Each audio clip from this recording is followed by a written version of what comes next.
I thought I would do some videoing today on the campus of McGill University, which is the institution that I currently attend as a mature student.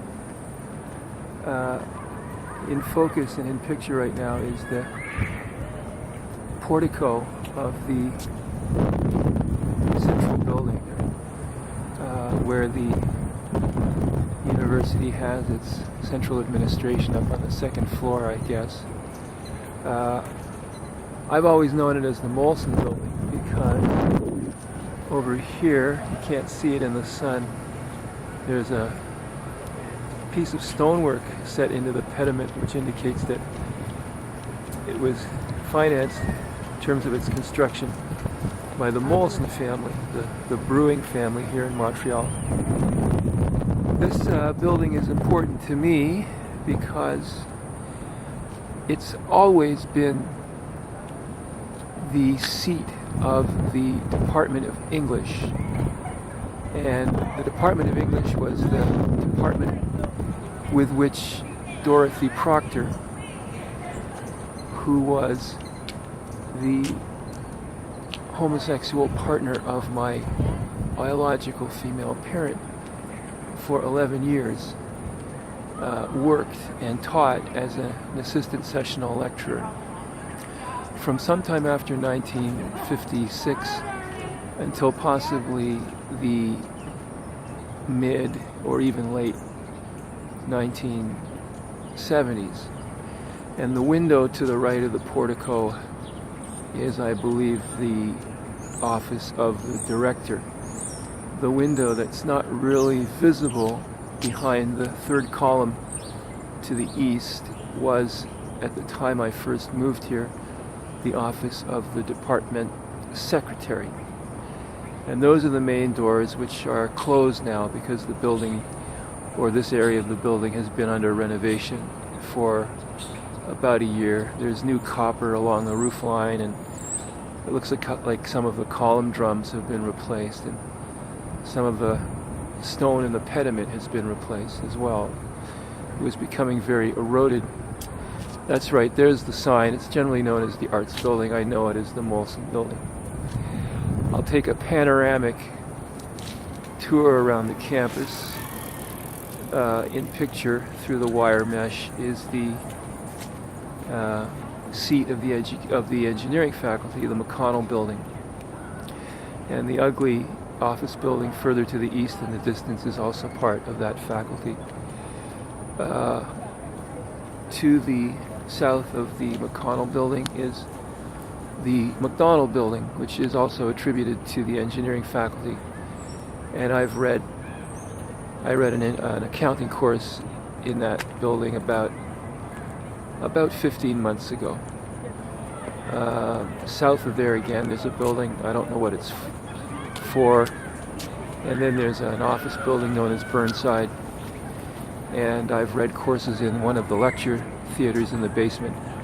I know mathematics is in that building on one of the upper floors, geography's in that building, and security has their offices there.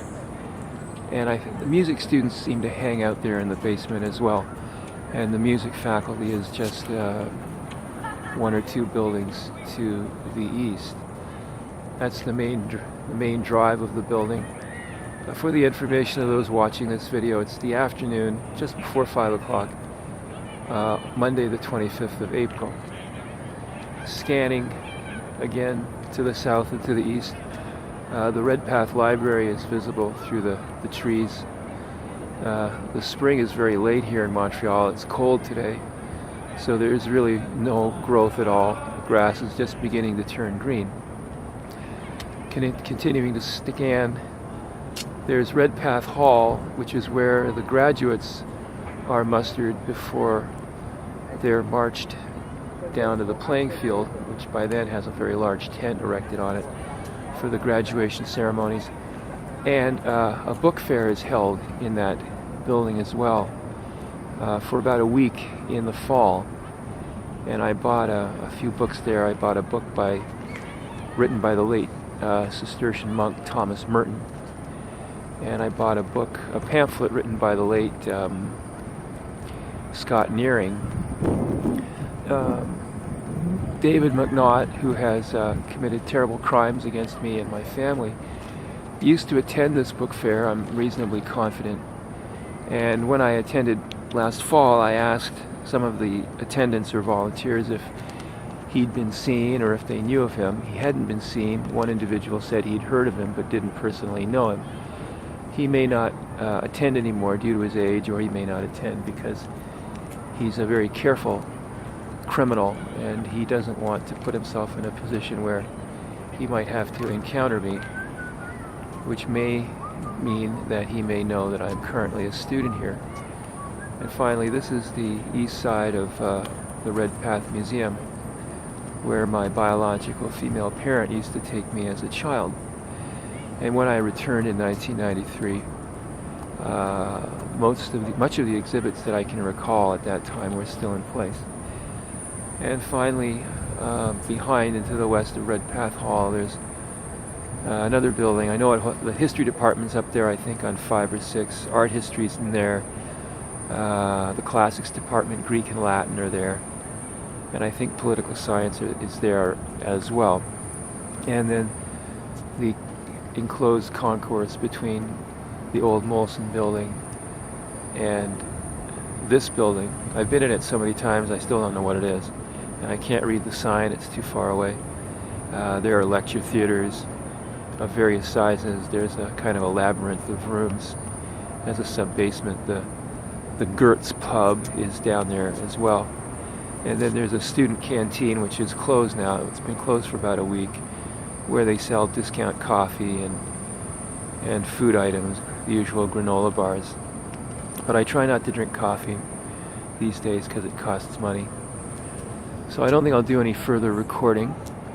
I will take a scan to the east. I used to live...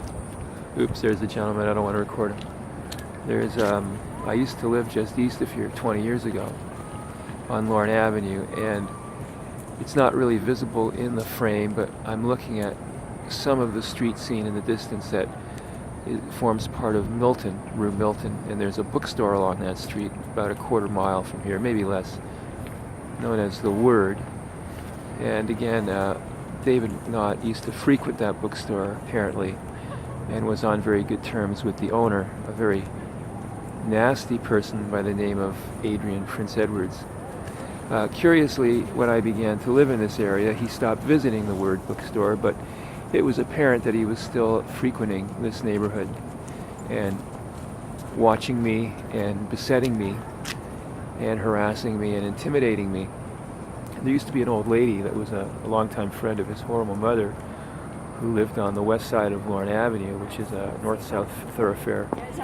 It's the first intersection once you leave the university and cross Rue University. A poor old lady by the name of Mrs. Ramsey, who was all alone in the world. And whereas he had visited her, I think, from time to time, he had stopped visiting her at exactly the same time that I had moved from this area to a rural area south and west of Montreal known as Le Suroît. So it was apparent that he was using the Word bookstore and his acquaintance with the owners, who I think may now be deceased, as well as Mrs. Ramsey, who died a very lonely death in approximately March of 1999, as a possible alibi or a potential alibi in case I encountered him in the neighborhood and demanded to know what he was doing there. But during my tenure, he never visited the bookstore, and he never visited Mrs. Ramsey.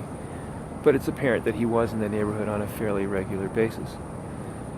So I'm not going to say or do anything more now. I'm going to stop the film. I have to go to the Y, and then I have a train to catch in a couple of hours.